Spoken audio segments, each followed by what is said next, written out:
فحاشی سے اجتناب کریں.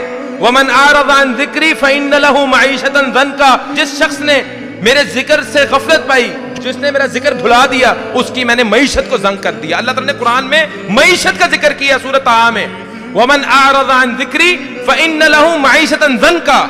اللہ تعالیٰ کے احکامات ماننے ہیں، فحاشی سے اجتناب کرنا ہے. اب فحاشی کیا ہے؟ ماڈرنائزیشن ہو گئی ہے.